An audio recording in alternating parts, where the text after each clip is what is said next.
no hace referencia tanto a ese género literario como a una manera de acercarse al aforismo, como a una manera de dejar entrever mediante el aforismo esa experiencia radical que es sentir de pronto la profundidad insondable sobre la que nos movemos y experiencia que difícilmente se deja cautivar por las palabras.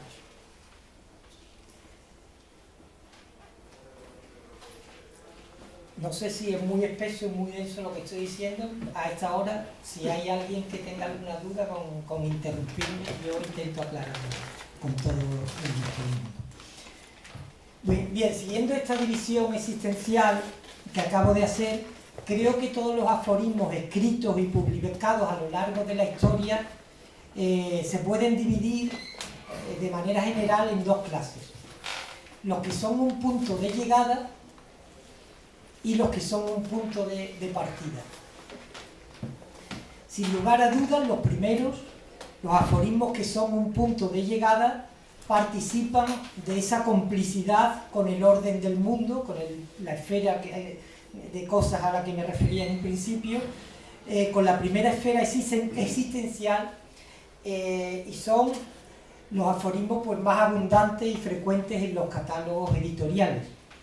En ellos el lector se encuentra con una frase que es el resultado último de una larga argumentación o de un razonamiento más o menos brillante que se nos evita en el mismo aforismo, que se nos sustrae, pero que sin ninguna duda ese aforismo es la conclusión, es la consecuencia de ese razonamiento que no está, que no aparece, ¿no? Voy a poner un ejemplo de este tipo de aforismo, por ejemplo de Unamuno, ¿no? El gran misterio es la conciencia y el mundo en ella. Bien, esto es una conclusión de un razonamiento que Unamuno nos evita y nos deja solo esa conclusión. Una conclusión que es racional, ¿no? Todos podemos explicar lo que quiere decir Unamuno aquí. El gran misterio es la conciencia y el mundo en ella, y nosotros, que somos la conciencia, en ese mundo, ¿no? Este tipo de aforismos son, por decirlo de alguna manera, la cristalización de un pensamiento, de una idea, mediante recursos propios del género literario, que es el aforismo, la antítesis, la elipsis, el paralelismo, la ironía, etc., ¿no? Es decir, son aforismos que son en realidad síntesis de opiniones o impresiones cuidadosamente elaboradas y expuestas de tal manera que en primera instancia nos seducen y convencen por su rotundidad o por su ingenio. Dice, por ejemplo, Rochefoucauld, no sé francés y no sé si lo pronuncio bien, es uno de los moralistas franceses, ¿no? Dice, el amor propio es el más grande de todos los aduladores. Y lo que aquí nos seduce es la forma en que está dicho. En realidad lo que está diciendo es que mediante el amor propio es el más grande de todos los aduladores, el amor propio nos elogia y nos engaña de alguna forma a nosotros mismos, ¿no? En fin, es una cosa muy sencilla, pero está dicho de tal manera, con una retórica tan convincente, tan seductora, que nos atrae, ¿no? Son aforismos estos, por tanto, en los que el escritor atiende fundamentalmente a los aspectos sociales del ser humano, a las cambiantes relaciones humanas, a lo normativo y sobre todo a lo expresable y reducible a algo racional, ¿no? De este tipo de aforismos son los escritos en general, hay excepciones, pero la mayoría de los escritos por Marco Aurelio, por ejemplo, por Gracián, por los moralistas franceses, por Lichtenberg, por Joubert, por Karl Kraus, también las muy literarias greguerías de Ramón Gómez de la Serna y toda su descendencia, ¿no? Por citar solo algunos casos, ¿no?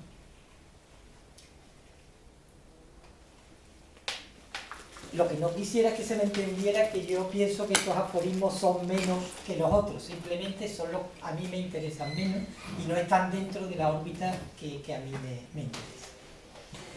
En cuanto a los aforismos que califico como punto de partida, y como ustedes ya habrán adivinado, son los únicos que me interesan, salvo excepciones, y seguramente diré cuáles son esas excepciones porque me parecen extraordinarias, son aquellos, esos aforismos de punto de partida son aquellos que prefieren prender a sorprender, iluminar a deslumbrar y mostrar antes que demostrar. Son aforismos que nos acercan hasta ese umbral de lo inexpresable, aforismos que quedan vibrando, haciendo su labor dentro de nosotros, incluso mucho después de haberlos leído.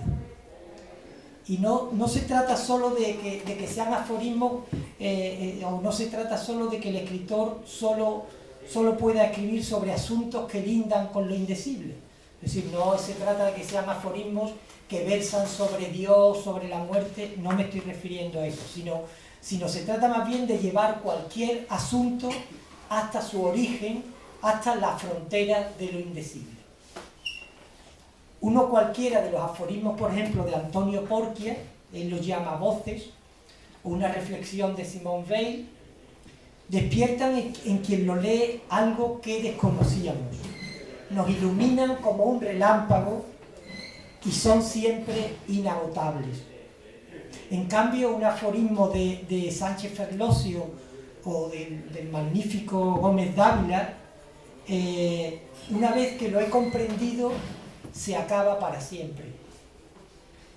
En realidad, para ser estrictos, yo solo considero o pienso desde cuando hablo de aforismo, hablo solo de estos últimos, de los que estoy hablando, de los que son puntos de partida, ¿no? Semillas que caen en el lector para despertar en él una resonancia, una especie de impacto con una verdad que no es racional, ¿no? Mientras que los pertenecientes a la primera categoría prefiero llamarlos máximas, sentencias, pensamientos o greguerías, depende del enfoque y objetivo de cada caso. Aunque es verdad que hacer una cartografía y una sistematización que definiera mejor lo que entendemos por todos estos conceptos, máxima, sentencia, proverbio, etcétera, no entra dentro de esta charla y me llevaría muy lejos, pero sí creo que es algo necesario y que deberíamos de hacer, por lo menos creo que es una labor que seguramente se hará o se intentará hacer por algunos de los que pasen por aquí, esta forma de intentar definir todos estos tipos de escrituras fragmentarias a las que estamos llamando aforismos en general y que yo creo que habría que delimitar de alguna manera, ¿no? Ya lo han hecho en Francia, lo hizo Blanco, lo ha hecho Manuel Neila con un libro también, La levedad y la gracia, y yo creo que hay apuntado cosas ahí, ¿no? Porque bien sabemos que lo que hoy se denomina aforismo son muchas cosas diferentes cuyo único denominador en común es exclusivamente la brevedad. Bien, siguiendo la distinción que he hecho antes de aforismos como punto de partida y máxima o sentencia y tal, que son los aforismos que yo llamo de punto de llegada, es una división que yo creo fundamental porque es la misma que a mí me permite distinguir entre poesía y retórica poética, ¿no? Entre un poema y la traducción de un poema, por muy bien hecha que esté, ¿no? Un poema de Emily Dickinson en español, si es un buen traductor puede ser estupendo, pero siempre va a faltar algo que es fundamental, ¿no? Y eso es algo que es la poesía, que es lo que yo creo que no se traslada de un idioma a otro, ¿no? Es la diferencia que puede haber, por ejemplo, entre el Cántico Espiritual de San Juan de la Cruz o el Espacio de Juan Ramón Jiménez y una ristra de versos de Núñez de Arce, de Jorge Guillén o de Luis García Montero, más cercano a nosotros, ¿no? Un aforismo de punto de punto de llegada, como punto de llegada o un fragmento, es algo que está más o menos al alcance de cualquiera que tenga lectura y sepa pensar por sí mismo, lo que no es ni mucho menos poca cosa, ¿no? desde luego dependerá de la calidad de su ingenio y de su razonamiento para que esas máximas o fragmentos tengan más o menos calidad. No es lo mismo, claro está, un pensamiento de Pascal o de Nietzsche, con toda la carga revulsiva, con toda su densidad, el trasfondo, o un aforismo, una sentencia, un escolio de Gómez Dávila, que una ocurrencia de Ramón y Cajal o de cualquiera de estos muchos que leemos en las redes sociales. Primero porque estos pensadores, Cioran, Nietzsche, Gómez Dávila, no solo tienen detrás una carga revulsiva y una densidad de pensamiento, sino que además tienen una cosmovisión como un mundo del que esos fragmentos forman solo una especie de... son ladrillos que van construyendo un gran edificio que el lector supone, ¿no? Y eso es importantísimo a la hora de saborear esas sentencias, esas máximas, ¿no? Sin embargo, no deja de ser un trabajo de voluntad racional, etcétera, el de todos ellos, ¿no? Sin embargo, el aforismo que a mi modo de ver es punto de partida es otra cosa, ¿no? Exige algo más.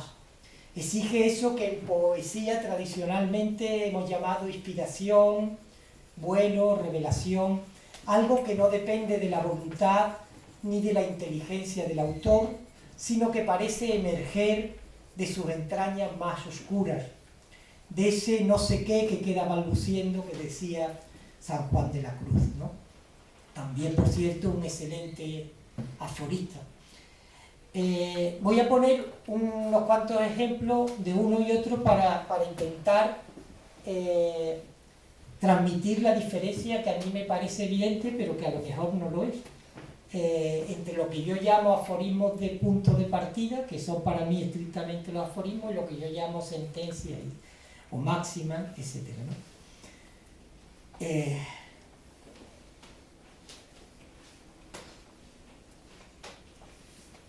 Leo uno, por ejemplo, de Cioran. Dice Cioran: aburrirse es mascar tiempo.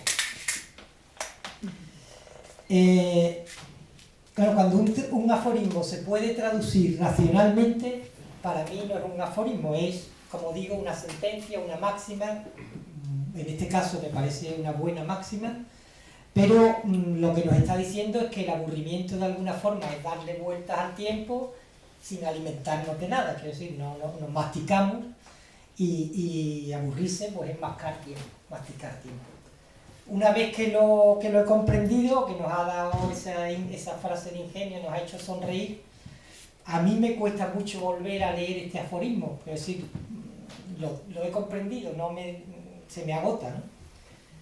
Otro que me parece también muy bueno: la promiscuidad sexual es la propina con la que la sociedad aquieta sus esclavos.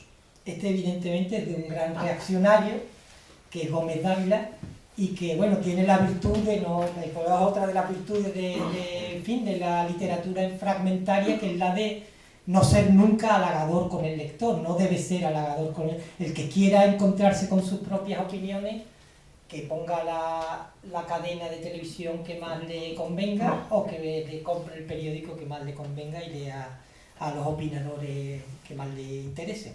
Pero un aforismo, un fragmento, una literatura fragmentaria siempre tiene que ser poco halagadora y debe agitar un poco, ¿no? La promiscuidad sexual es la propina con que la sociedad aquieta a sus esclavos.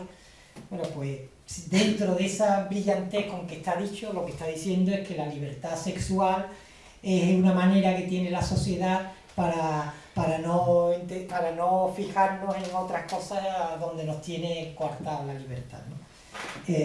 Bueno, pues de alguna forma es una frase tramposa, porque la sociedad no esclaviza a nadie, la sociedad somos todos, en fin, es un poco, hay una serie de trampas en la frase, pero es muy brillante y está bien dicha y es buena literatura, ¿no? Otra de esta primera esfera a la que me refería: la decencia se practica, no se proclama. Esto es de Castilla del Pino y es una quizás la más floja de las tres, porque al fin y al cabo lo que nos está diciendo es que la virtud reside en practicarla, en ejercerla y no en ir pregonándola, ¿no? Es un aforismo que de alguna forma se ha repetido muchísimo de distintas formas, ya Marco Aurelio lo tiene, en fin. Pero bueno, la retórica es lo que funciona aquí, la decencia se practica, no se proclama, esta especie de rapidez y de concentración pues nos gusta, ¿no? Es un pensamiento concentrado, breve, lo breve, y como era lo de Gracián, pues eso define muy bien lo que es un aforismo de este tipo. Bien, hasta ahí más o menos creo que queda claro lo que yo me refiero de la máxima o del aforismo como punto de llegada, ¿no? Todos estos aforismos son alguien que le ha dado vueltas a un asunto y que nos ha dejado la perla, la cristalización de esa perla ahí muy concentrada, ¿no? Pero todos son de alguna forma traducibles racionalmente. Vamos a los segundos, que son los más difíciles, quiero decir, los más difíciles de encontrar porque son los más difíciles de que se den, ¿no? Voy a leer uno, por ejemplo, de Antonio Torquia, que es un aforista argentino. Crees que te falta todo y solo te faltan unas flores para sobrarte todo. Voy a repetir porque como son muy cortos. Crees que te falta todo y solo te faltan unas flores para sobrarte todo.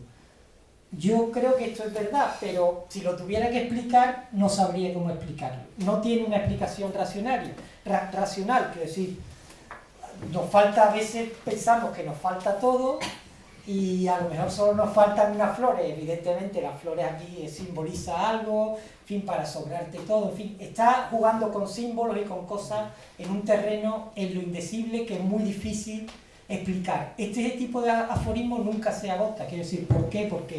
Porque no lo podemos traducir racionalmente. Y entonces volvemos a él constantemente y constantemente nos va a estar diciendo cosas nuevas, o más que nuevas, nos va a transmitir de nuevo ese temblor, esa cercanía con algo que no entendemos, que es ese misterio al que nos acerca, ¿no? No se trata tanto de resolver un enigma como de acercarnos a ese misterio y situarnos en ese misterio, ¿no? Leo uno tengo tres, voy a leer este de Simone Weil, que es la que he citado antes. Cada ser grita en silencio pidiendo ser leído de otra manera. Lo repito, cada ser grita en silencio pidiendo ser leído de otra manera. También es difícil de llevar racionalmente, pero todos creemos que es así, que en fin, nadie puede gritar en silencio. No sé quién es. Sí. Hablando de silencio, siempre no se puede gritar en silencio, no somos un ser, no es algo que pueda ser leído, en fin, hay muchas cosas ahí que son totalmente irracionales, pero que funcionan y que nos dejan ahí vibrando, ¿no? Y el último que traía, no sé cómo vamos de tiempo, no quiero alargarme mucho. El último que traigo es para que es de un autor que no es de mi simpatía, pero que de vez en cuando tiene cosas que son, en fin, no se las merece, diría. Es de José Ángel Valente. No pongas voz grave, debajo de la voz tintinea la mañana, déjala nacer. Lo de que debajo de la voz tintinee la mañana y que uno la tenga que dejar nacer, a mí me parece que es algo que podría estar dándole vuelta y que conforme lo vaya a volver a leer va a seguir diciéndome algo, ¿no?